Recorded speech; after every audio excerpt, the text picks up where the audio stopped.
Welcome to Two Hypnotherapists Talking with me, Denise Billen-Mejia, in Delaware, USA.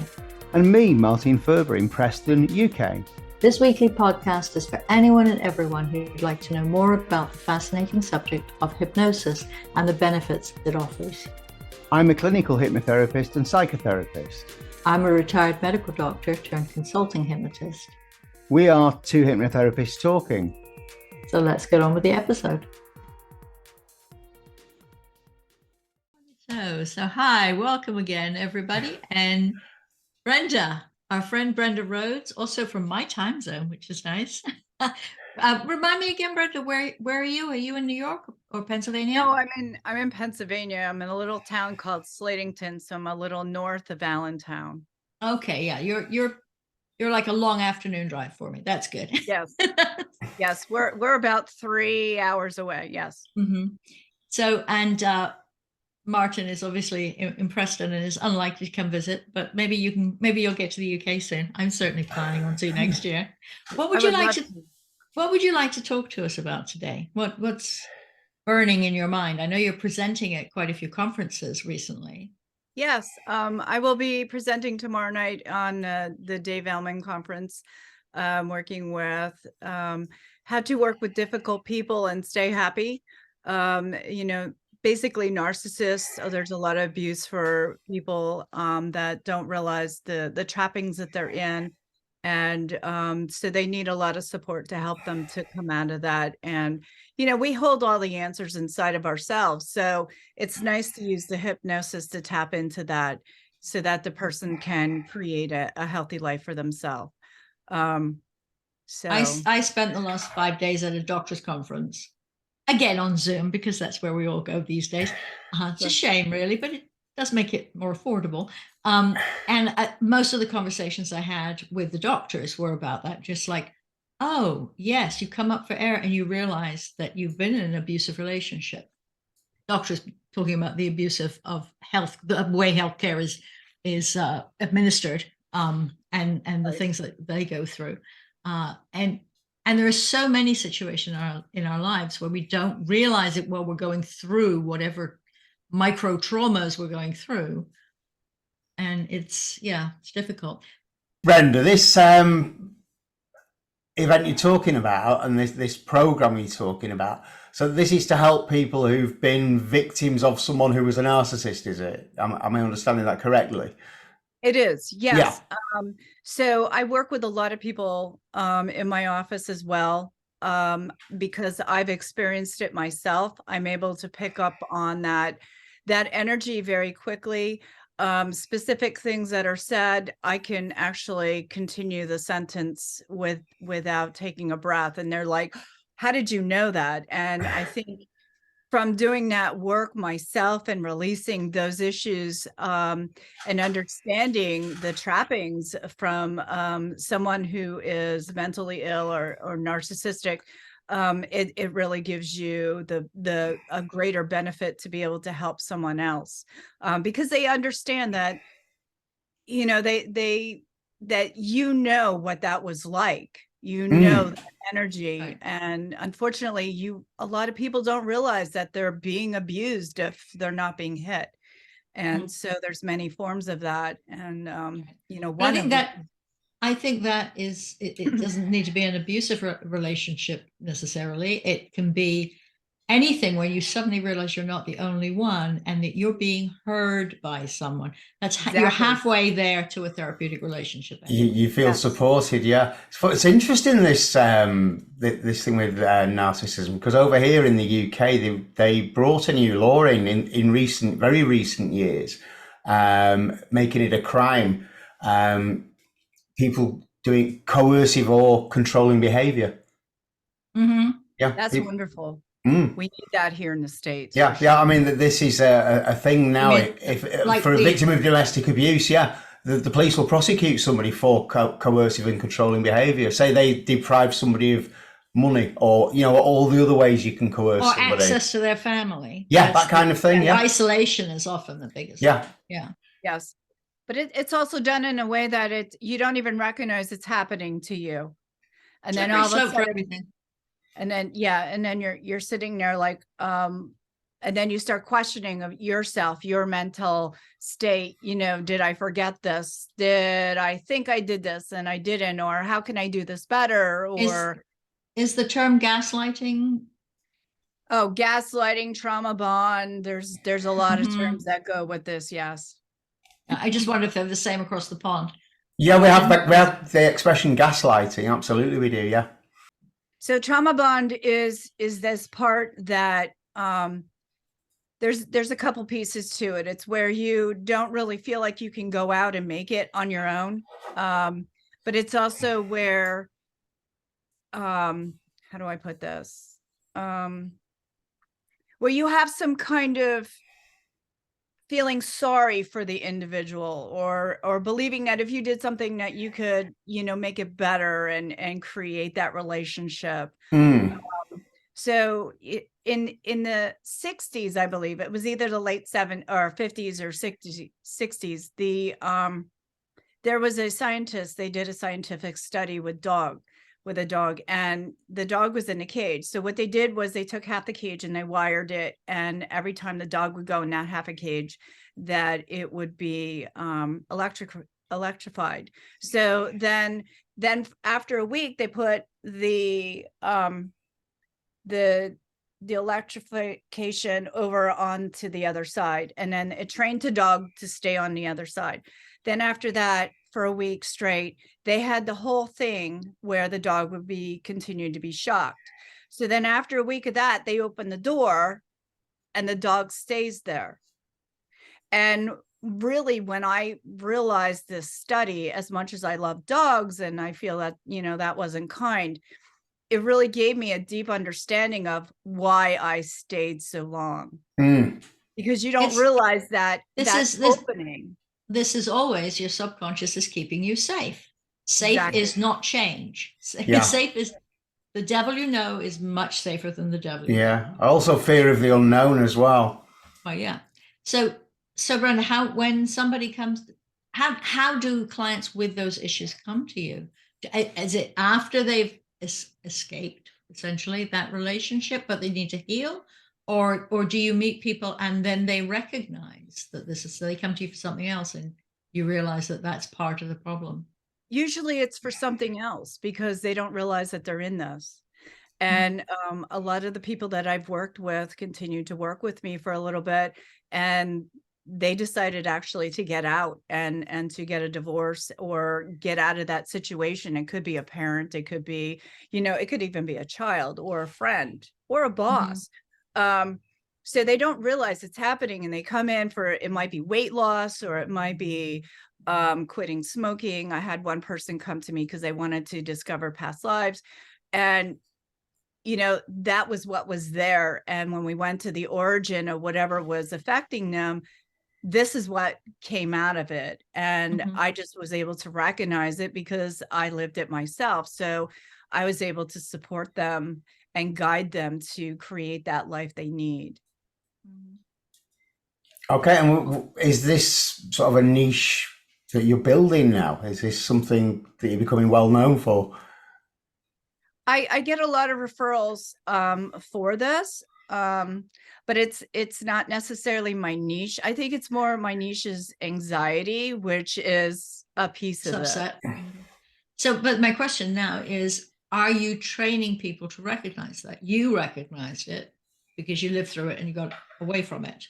But for those hypnotherapists listening, or even those people who might be listening who think, I wonder if, how would you recommend people learn more about that work from either side of the? Well, actually, that's what I'm talking with the Elman conference is I'm working with hypnotists to give them different ideas and understandings of how to best support that client and to recognize it. Because if you're not in it, it's very hard to know that that's what's happening. And I mean, you can't very well support people if you can't really recognize it.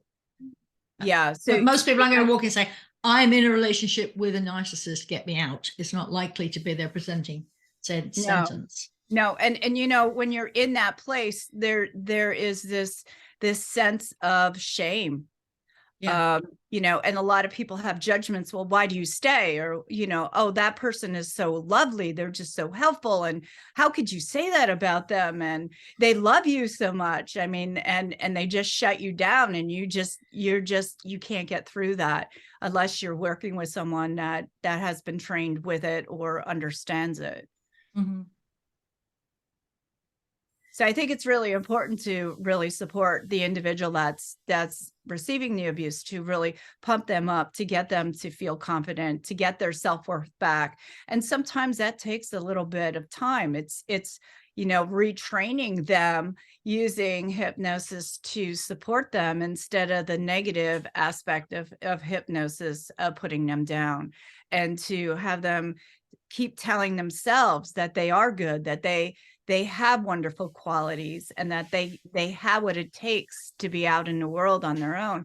Because, you know, people start to believe that they don't have strength, they can't do something.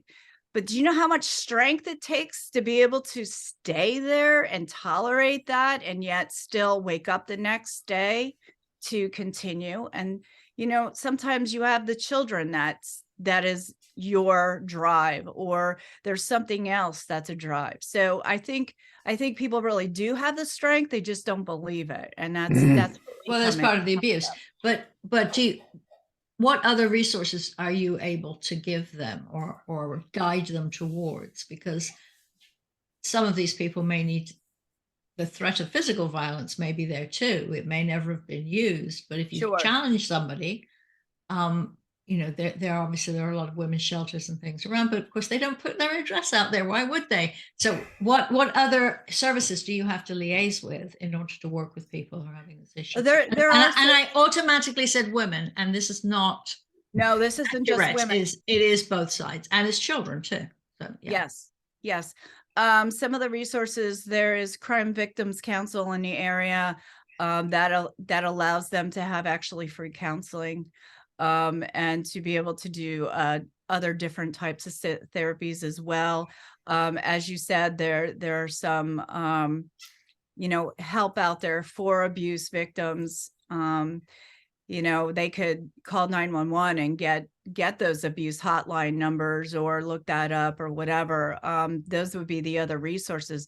I find that the ones that are coming to me are actually right at that point that they're ready. You know, Yeah. they're just ready to make this move, even if they're not aware of it. And they just really blossom really quickly. That's good. Part of the reason for asking the question, and you were going to say that, is to remind people that in the show notes there will be resources for both sides of the pond, because we always try to Fabulous. That's serve great. both. Martin thankfully knows how to look those up, because he also works in mental health realm. So Yeah. what other? Okay, so that is pretty heavy duty work. Yes. What kind of fun stuff do you do? You don't just see that niche. What other stuff do you? I work with a lot of older women who want to regain their confidence and Okay. socialize, not date necessarily, but, you know, get out back in the world. What Right. kinds of things do you enjoy doing as a hypnotist? I work with people to touch into their creativity, Mhm. to get deeper within themselves, to understand themselves better, to you know, really go out and blossom in their way that works for them. Sports. I work with a lot of different things, past life regression, spiritual hypnosis. So I do a lot of I have a lot of tools as well. So I do some energy work, and I have some knowledge of shamanism and stuff like that. So if I work where the individual is, so wherever, you know, whatever they feel right about, that's where I work with. Because it's always about them. It has nothing to do with me. They are the one that's important at that time. And so I support them where they are, whatever, you know, whatever religion they are, whatever they're not, whatever, you know, what I just listen to what they have to say. And I think one of the biggest things is about people feeling and knowing that they're heard. And that's huge right there, you know, because a lot of people aren't heard. I'll say, I mean, it's one of our basic human needs, isn't it, to be heard? Sure. Absolutely. Heard Yeah. and touch. You need touch, you know? Yeah, that too. That's havening again. Remember, at the beginning, Martin said he was probably going to ask you about what changes you'd seen since you Yeah, first 'cause I moved was into looking on your hypnosis. website. I see you've been a hypnotist for 25 years. I So, have, yeah. and it's interesting because I started working actually to help women give birth naturally. And Oh, then I kind of did it all backwards. I learned how to do this on my own and work with people. And then I went to get my certifications and all that. So I think the world has become a lot more open and they're accepting of new things. And there's many people that would like to do it more naturally instead of running and getting medicine right away, or they're on the medicine and they just feel like they're stuck, and so they'll come and work with me, and then that way it works together very nicely, that whether they're with another therapist or they're using alternative therapies or even medicine works My together. pet peeve, it's not alternative, it's complementary. If it's not complementary, it's not working. It has yes, if you don't need the medicine because hypnosis takes care of the pain, great. But we should always be able to use whichever thing is going to be the most useful to the patient/client at the time. And that will change. And that's the situation, particularly if it's chronic illness. Those things will change over time. Yes. But it's like, I just try to get rid of the word alternative. Complementary, please. Yeah, Denise's pet hate using that word. Well, I'm not scripted, so No, Yeah. none of us are. No, That's the beauty of the podcast. None of us are. Yeah. Because as I say, we usually go all over the place. Something I found interesting on your website, though, Brenda, you make a point of stating that you're quite happy to do home visits. I don't Yes. see that with many other hypnotherapists. yes. Most will do it as an exception, for a particular client who perhaps is housebound or something like that. I think you're probably one of the few people I've ever seen that's making a point of advertising that service is available. Do you find it works a lot better when people are in the comfort of their own homes rather than in your practice? Well, honestly, the work is done in your head.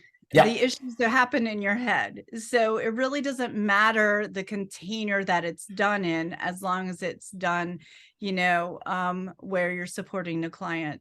So, but I do have a few clients that I run to. In fact, one I see almost every week.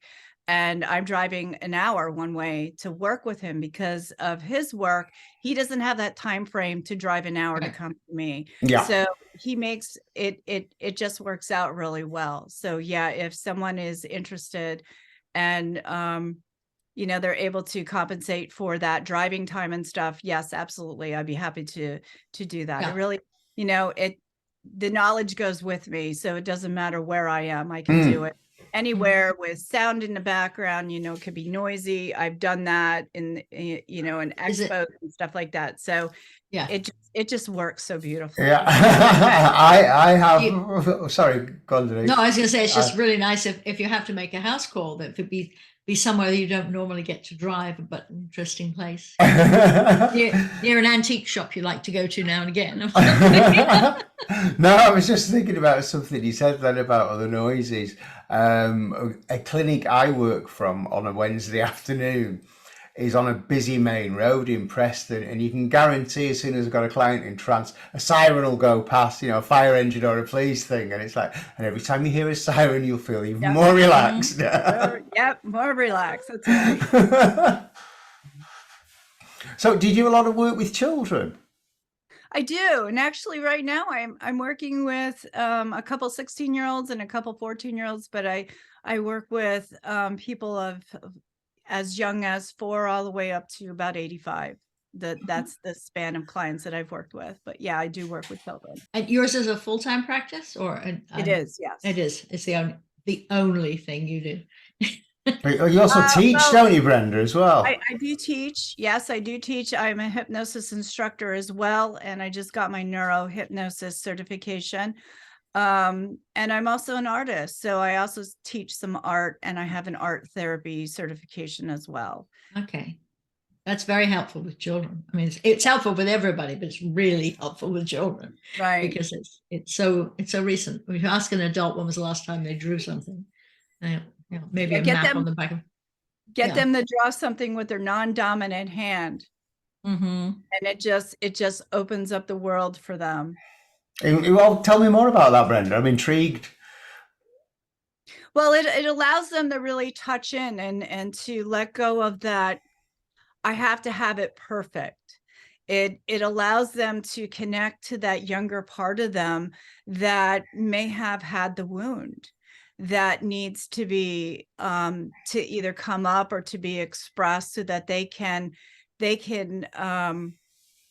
create that and to bring that part back to themselves and realize that this isn't happening to me anymore. I don't need to keep being triggered by that aspect of when I was 5 or 15, or to that issue that happened. And this is just a great way to be able to connect to that inner younger self. Right, so we're talking about adults here, getting them to draw or paint with their non-dominant hand. Yes. Oh, wow. Right, okay, yeah. Now, my ears pricked up to that because I'm left-handed, so it was always an issue when I was young. Even teachers trying to make me write with my right hand when I was very, very young. Yes. Yes, that's common, unfortunately. Yes. So, Brenda, what do you think, other than doing more conferences and getting the word out to people that hypnosis is a good thing, and talking to other hypnotists, what other business plans do you have? What marketing issues? Are you starting any new programs? I am. I'm creating some programs where they could be bought online and they can do it at their own pace. I am putting a program. I'm actually writing a book right now about helping to be able to uplift yourself if you have, whatever crazy is happening in the world or that you're connected to, so that you can use your tools and stay in the place that supports you, instead of being drowned down to somebody else's belief system or whatever. So and there's a lot of techniques in there with breath work and But this is for the lay person. This isn't to teach a hypnotist. This is for the general public. This is for the general public, yes. And is this going to be on Amazon? I haven't come to that, but probably. Yeah. Probably, yes. Okay, Yes, well, we can always have that in the show notes at a later date when you do publish it. Okay. And remember to tell us when it happens. Yeah, just tell us. Great. And the program that you have, is that online also? The program, no, not yet. Not yet. But that is, you're planning on an online program. Yes, I'm planning to have a program that goes with that book. And I see. And when that happens, people will be able to find that from your regular website, will they? Yes. Yeah, okay, well, that's great, because that's going in the show notes. Don't worry about that. People will find out how to contact you. Yeah. Yes. What would you say to any of our listeners or viewers now, are the benefits they could get from hypnosis if they came to you? What could they get? They will get a lot of techniques that they can use. Also some release work to be able to create the life that they deserve. They definitely confidence building, self-esteem building, self-worth, to really know and feel that within themselves. I mean, I came from a place of being afraid to really walk out into the world because I was, entrapment with mental illness as a child. And then I walk into a narcissistic relationship as a marriage. And by doing those tools, I can honestly say is that I love myself. And I think that's the biggest point about this, is to help people to really get in touch with their inner self, to know who they are, and to truly love and accept themselves just as they are, and to know that they are perfect as they are. Well, I think you ooze confidence, Brenda. You strike me as a wonderful, confident person. I would never thought that you'd had confidence issues in the past. Not at all.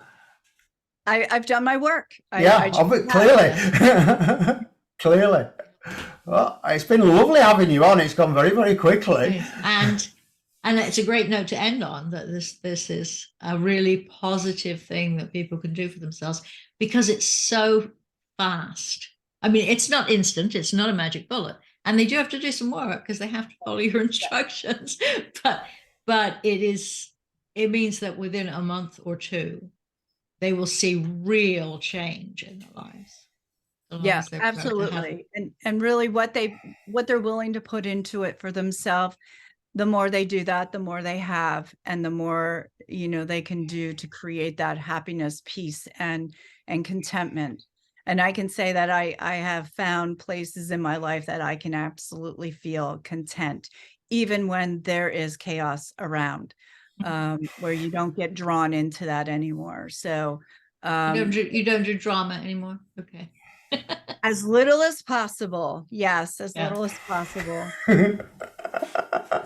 Yeah. Okay. Well, thank you so much for coming today. We really appreciate it. And we'll keep in touch, and we'll see you in all the usual places, including the Elman Cafe. Yeah. Okay. Thanks very much, Brenda. See you tomorrow night. Thank you. Thank you.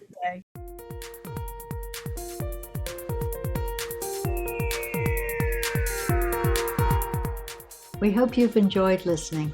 Please remember, this podcast is designed to give you an insight into therapeutic hypnosis and is for educational purposes only.